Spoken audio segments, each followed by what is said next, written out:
It is your Classic Metal Show right here on theclassicmetalshow.com. That is brand new material from the band Circle to Circle. The tune is called Untold Dreams from the brand new record Reign of Darkness. And bringing that Reign of Darkness to the Classic Metal Show, it is the one and only Zak Stevens of Circle to Circle. Zak, how are you, man?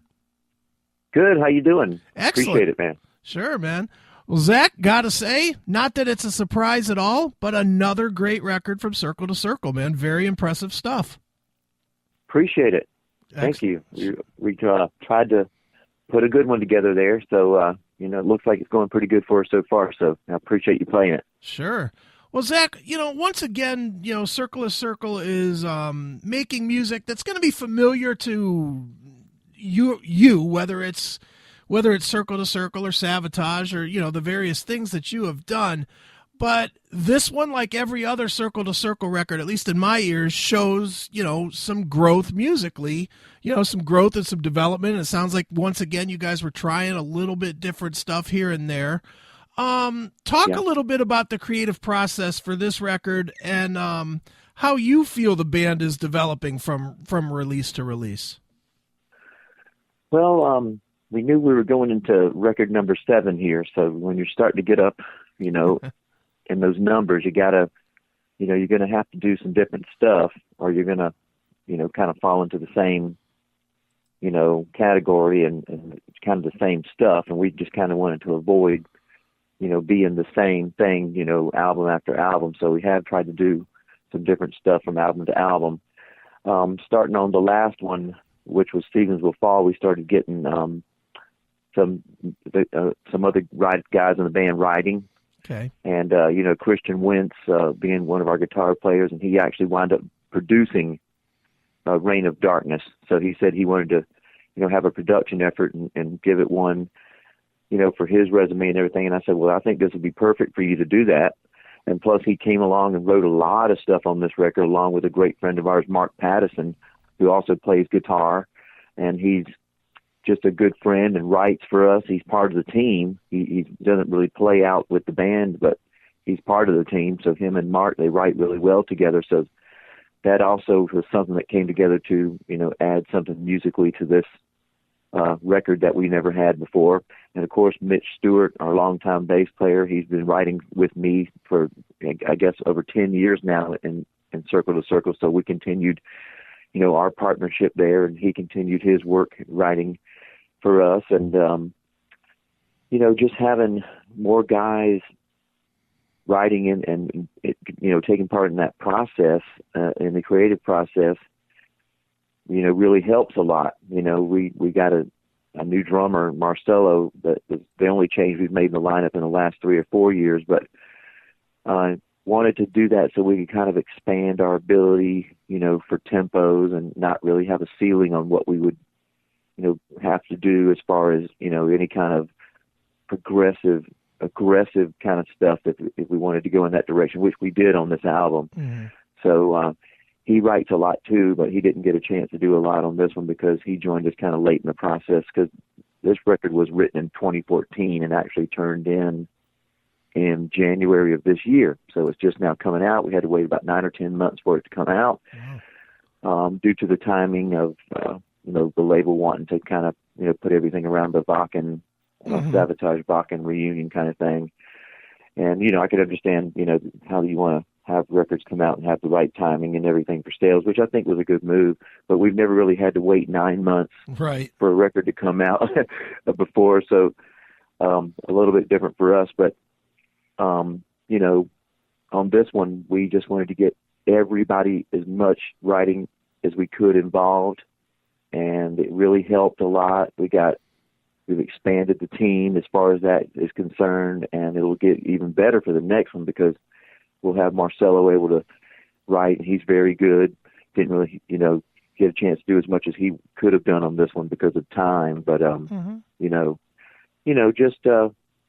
think, having an extended team effort is really what with the music on this one, and the fact that we wanted to do something different, kind of have some different twists and turns and maybe some surprises and,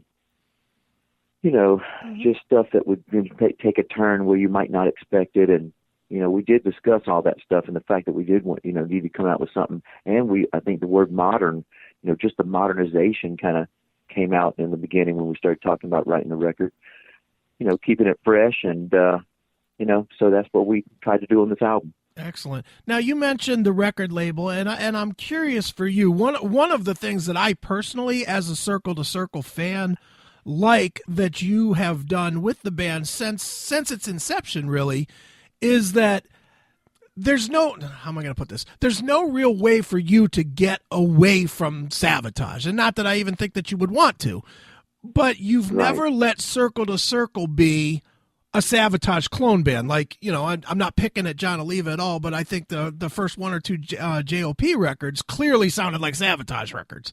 And I don't think you have done that yourself with Circle to Circle. You've always kind of let it be its own entity.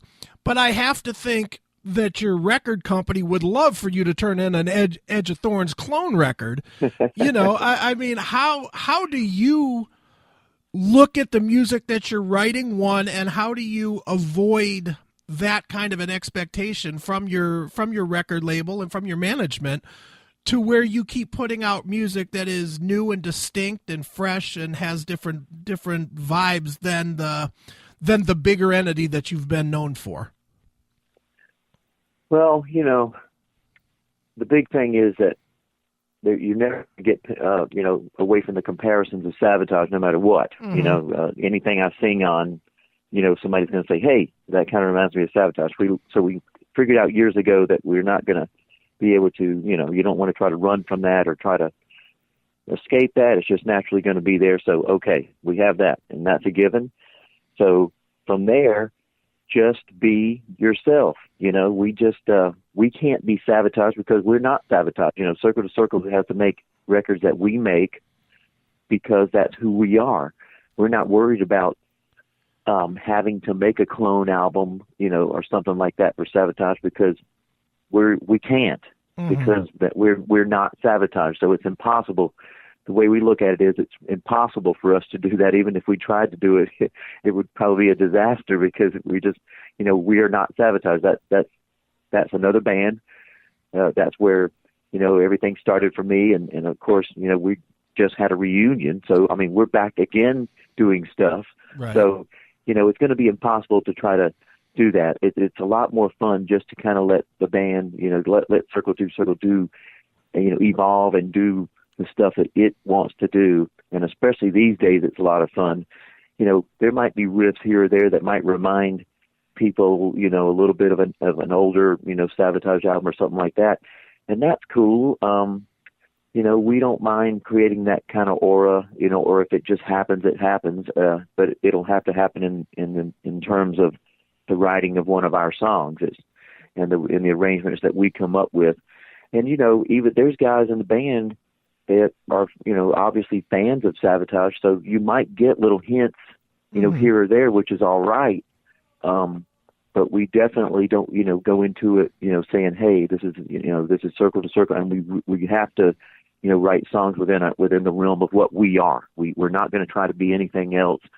And I think the guys do a good job of, just kind of staying within, who we are, keeping it grounded, keeping the traditional sound of the band going, but also, doing something new, especially with this, Reign of Darkness album. You have a lot of stuff that we're trying new, but there's still a few songs there that, they kind of keep it and bring it back to the traditional sound too. So we just try to balance the different sounds of the band within us, mm-hmm. so we're not too worried about, cloning Savatage at all. Sure.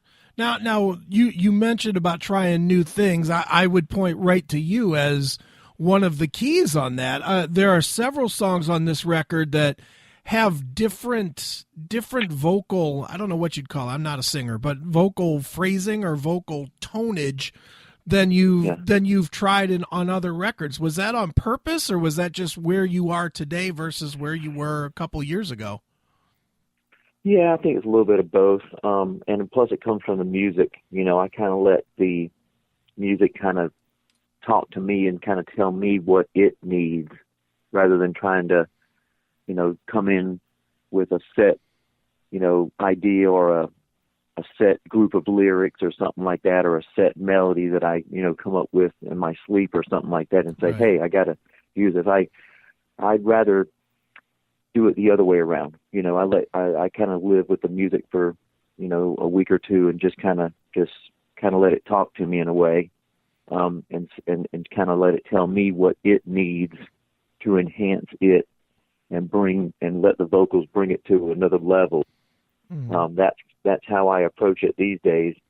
But I think vocally, yeah, I'm probably in a little bit of a different place, just with the whole vocal sound that I was maybe 3 or 4 years ago, because you're always, things are always changing with vocals. But yeah, the music is what really made me take those different approaches, vocally on this record, because like I said, the music is going to dictate what I do vocally. So, the sky's the limit. If it just depends on what the music is calling for, and it was a lot different on this one. So I think that might be what you're hearing, is just that it calls for different approaches, Sure. on this album. And the one thing with this record versus pretty much everything else in the Circle to Circle catalog, this is by far the most different record than, in my eyes, that you guys have ever done. It's the heaviest for sure. And it does definitely go to some different places. With that said, is that more the direction you think that the band is going to continue in going forward? Keep getting a little bit heavier and a little more, I don't know, edgy, I guess? Yeah, I can definitely see it continuing in that, going in that direction.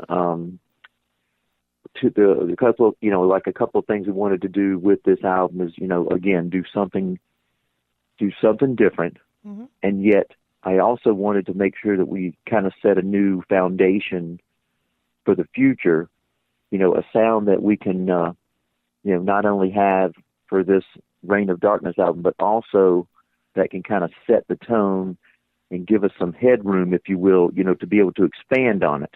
Right. And I was happy because I think we were able to do both those things. There's a lot more room, a lot more things we can do within this style that we have discovered on this album. So, yeah, I would say it's definitely going to keep going in that vein, because we have a lot more room to expand on it, and we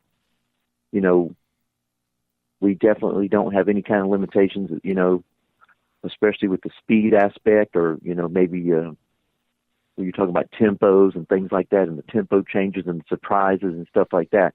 We don't have any limitations, especially with Marcelo Moreira on the drums. Right. He can pretty much do anything. So that's something that we're going to take advantage of in the future, as far as, so you will probably see some more aggressive, dark, and sometimes maybe ludicrous stuff at times, as far as ludicrous speed. Okay. Right. Maybe at times at certain parts in some songs, because the guys are able to do it, but not just to go out there and just play something extremely fast, and, right. Not for that purpose. But if there was a part that called for it, we could, we got the ability to, to have those varied tempos and create this, some darker moods and stuff like that. So, yeah, I would probably say it's safe to say we're going to probably continue in that direction. Excellent. Now, Zach, you brought it up earlier. I just want to touch it briefly. You obviously did perform at the with Savatage at the Wacken Festival in July. I'm sure I'm going to ask, how did it go? And you're going to say it went great. So I get that. But how was it received? And for you, as well as for the other guys in the band, did you have the butterflies because it had been such a long time, and because it was so anticipated? Or was it just old hat the second you got together, or what? Well, we had a lot of preparation, time. We had about a month, or more. I think the Savatage guys got there, at least 7 or 8 days before everybody else. Mm-hmm. And we decided that we were going to be the musical basis, because the guys in Savatage, they are, the guys in TSO. Right. So we kind of said, well, let's just take it on ourselves to make sure we master all the songs musically, especially the guys on the instruments, Caffrey, Petrelli, John Oliva, Johnny Lee Middleton, even Vitaly Kupri, who we stole from TSO to be our additional keyboard player. He's the honorary member of Savatage now, I guess you could say.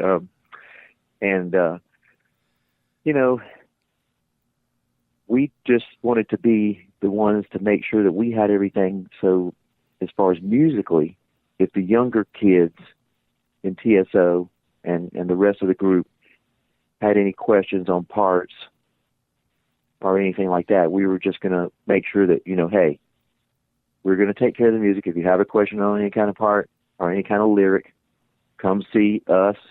Mm-hmm. And that way it makes it easy because, we're the ones kind of the music directors, if you will, So that part made it a lot more comfortable. Being that when we first got together, it was nothing but excitement. I mean, everybody was just hugging, and it was like, oh gosh, everybody fell in love again. It was tremendous. Right. That part of it was amazing, and we found out that we were better now than we were back then. We were looking around, going, I think we're better than we were 14 years ago than when we got together, and we were kind of laughing about it, but it kind of is true. Right. It's just because everybody's been around. We're more seasoned, older, and I think we care. When you have a reunion or something like that, everybody cares a lot more too. Back then it was just the whole, okay, we're Savatage, we're doing what we do, and, we're enjoying the rock star thing, and we're younger, and we're just going nuts and being completely rock star, life, and it got a little crazy, and, it was just different. But now everybody's, a little bit older, wiser, more settled down, and I think everybody probably cares a little bit more. I know I did. We went into it saying, hey, I told the guys, I'm looking at this as the most important show in my entire 20-plus year career. Sure. And they said, great. That's a good way to look at it. And everybody else joined that attitude. And so that really took away any kind of nervousness. We didn't really get real nervous at all. We just wanted to kind of get it done. I mean, when it got to be a few days before the show, everybody was like, God, I wish this was over already. I'm just tired of waiting. I want to get out there and get it done. I was just like, whew, a lot of energy, and, felt like, I had swallowed some dynamite or something, and I just wanted to get out there and, and explode on the stage and, do the job and get it done. But everybody, prepared real well, and, it was easy because we felt comfortable, especially with the preparation, and everybody worked hard in rehearsals, and, it was crazy. We had to be in a huge building in the Florida State Fairgrounds, and we had to measure it all off and try to measure off the exact parameters of both stages and the 100 or so feet between the two stages. Right. So you're playing and you're kind of looking down, you're in a giant building and you're looking way down there 100 or so feet at your other partners in TSO, right, to emulate the two stages going on at the same time, which is the first time they've ever done that, in the 26 years of the festival. So, yeah, I think the preparation was the key, and that relaxed everybody, and then it was just a matter of just going out and trying to, put it all out there and give it all you got. So, from my perspective, I did that. I feel really great about the performance, got, the voice was in, great working order. You always have to hope that nobody gets sick and stuff like that, especially with the vocals and stuff, but everything went good. I mean, it was 50 degrees, and raining, for probably about half of the set. But it's 2 hours we play. So, it rained about half the time, and then it kind of settled down. But those people, they're used to that, that kind of weather. Even in, that was July, and it's 50 degrees and that kind of weather. But everybody who comes to Bakken, they're used to it. So all 80,000 or more showed up, and they and I didn't let them have a break. That's the way I do it. I don't really give everybody much of a rest. I make them work, make the crowd work just like us, and it was amazing. I mean, it really went good. Excellent, man. Well, Zach, I got to ask you, because you're in Savatage and TSO and Circle to Circle, where does that line musically unblur for you? Because I've got to think, with no question, the correlation between Savatage and TSO. Obviously the biggest hit of TSO was a Savatage song, and certainly your sound, not the new record, but some of the early stuff, has been compared to Savatage as well. So for you, where is that line, or is there a line, or at all? I really don't look at it as there being a line. Okay. It's just music. To me, I kind of like, whatever song it is, let's just do the song. I haven't really looked at it in terms of, that's a great question, but I haven't really looked at it in terms of there being a dividing line or a line between this and that. I mean, it's all family, Right. We kind of look at the bands like Circle to Circle, or maybe Chris Capri's band, or JOP, as, I kind of look at it as like they're branches that are coming off the trunk, in the trunk of the tree of Savatage. Sure. So it's like this family tree. And we're just one of the branches that's kind of coming off this old giant oak tree called Savatage, So, Right. and TSO is also, it's formed its own tree. I Right. think a seed dropped, and now it looks like it's a giant tree sitting right next to the Savatage tree. So it's all kind of like the same family. And musically it's cool because you can just say, okay, what song is it? And I perform it. Right. And I don't have any blurred lines and any kind of, I never have really looked at it like that. I just kind of take it song by song, and there's some similarities in the early Circle to Circle stuff, because I'm obviously sitting there writing the songs with John Oliva. So Right. It's not a surprise that it's going to sound something like Savatage. It was kind of like back then we were going, hey, this is kind of like some of the stuff we wanted to do in Savatage but never got a chance to. So let's do it. And what are we going to call it? And that's really how Circle to Circle was born. It was born out of, hey, we're kind of like want to try this stuff that we never got to do in Savatage. And, that's really how the band started. We figured it was going to be like 1 or 2 records. And Sure. here we are at number 7. So you never know how life's going to go. But, I just kind of take it song by song. Excellent. Well, for you and for Circle to Circle and any other band that you wish to share on, what are your touring plans? Well, we're going to get started. Obviously, we're going to do the TSO run. We got 2 guys in Circle to Circle in the East Company. That's me and Billy Hudson. Okay. Our guitar player. We both starting kind of for the first time out there live. So that's kind of interesting to have the 2 Circle to Circle guys debuting in the East Company, but we are playing in the same band, so that's cool. There's another blurred line there Right. that we can discuss. Like, which band are we in? Okay. Oh, okay. No. But so we're excited about that. So after that gets finished, towards right after Christmas, we're going to get together and head out to Europe probably. As soon as the weather allows, and it probably February, March, I would say, a spring tour in Europe with Circle to Circle, to probably with a package of another couple of great bands. Do a run, maybe 20 shows or something, and get back over here and do a U.S. run. We're already talking to 2 or 3 bands over here. Another great package, some good package ideas to go out with, to finally, get some traction and go out and play some of the places in the States that we haven't done in quite a few years. And we'll go to South America again and try to do some more places other than just Brazil, maybe Argentina and Sure. some other places that we haven't, been able to hit yet. And probably that's about it. We have gone to Dubai a couple of times. I don't know if that'll play into it for 2016. Okay. But we'll see.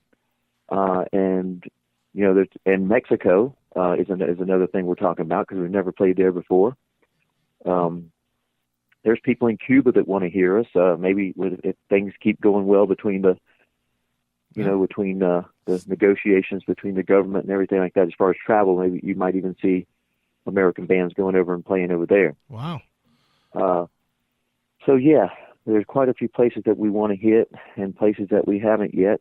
We've been all over the world, but there's still plenty of places that we have not played that we get requests for all the time. Sure.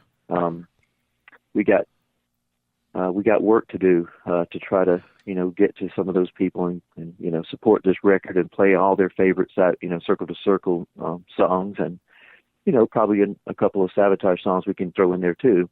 Right. You know, that we've always tended to do. You know, we don't do as much now, of course. We're, you know, really, I think we'll probably have some discussions about what is the next thing that we want to do with Savatage and figure out, you know, hopefully something will happen with that. Right. And then we'll play even less Savatage stuff because there won't be a reason to. Right.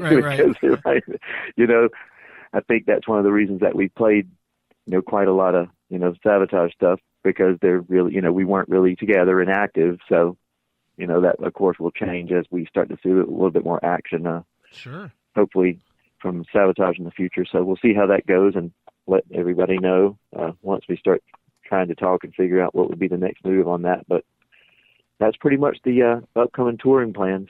Well, they're going to be for next year. Right. Obviously, 2016, that'll be the big year to try to hit everywhere. Absolutely. It sounds like you're going to be busy, man. That's for sure. Yeah. Yeah, pretty busy. Absolutely. Well, Zach, as we said, the new album is called Reign of Darkness. I'll give it my personal stamp of endorsement. I think it's fantastic. I honestly believe, not just saying it because you're on the phone, but I believe it's the best record you guys have done. And appreciate it. Well, as a tradition, Zach, on the show, we always let the artist pick a closing track to wrap the interview up. So what would you like us to wrap this one up with, and maybe tell us a quick story about it? Let's see. I would probably go we have a lyric video out right now with called Ghost of the Devil. Did you play that one already? Nope, not yet. Okay. That'd be kind of cool because we actually have a lyric video out there on YouTube that if you want to watch it and follow along with the lyrics and everything, that would be kind of a cool song to end off with. If you want to do that, I would say check that out. The lyrics are very strange in that it's kind of about seeing a vision. It's somebody who sees a vision of what they think is the devil, but in this song, we're assuming that the devil's dead because there's a ghost of the devil. Right. so which is I mean, that's my brain, so don't worry about it. That's just the way that sometimes happens when you're dealing with me. But so rising from a lake, and when the person sees this vision, the fact that they are witnessing it, they actually get kind of sucked into the situation and controlled by the vision, and also are given some special powers. And one of them is, which almost like vampire-like, is to bring people from the dead back to life. The people that they choose to do that with. All right. Wow. Kind of, perfect for Halloween. Right. Pretty spooky. And also, but the problem is, in bringing them back, once they die, then the people they brought back to life will also die again. Okay. But the person who has received, this along with other like little special powers from the ghost of the devil, they don't really know that part. But they'll go around and kind of bring back some people that they want to, that they lost in their life, and it's an opportunity for them to kind of bring them back to life. I'm not sure how they look once they come back to life. That's another scary part of the story. Right. But it is close to Halloween. Yeah. So tomorrow would be the day. So why not play this Ghost of the Devil and keep that story in mind? I think it'll be good to celebrate Halloween with. All right. Well, let's check it out right now. This is brand new Circle to Circle. It is Ghost of the Devil right here on your Classic Metal Show.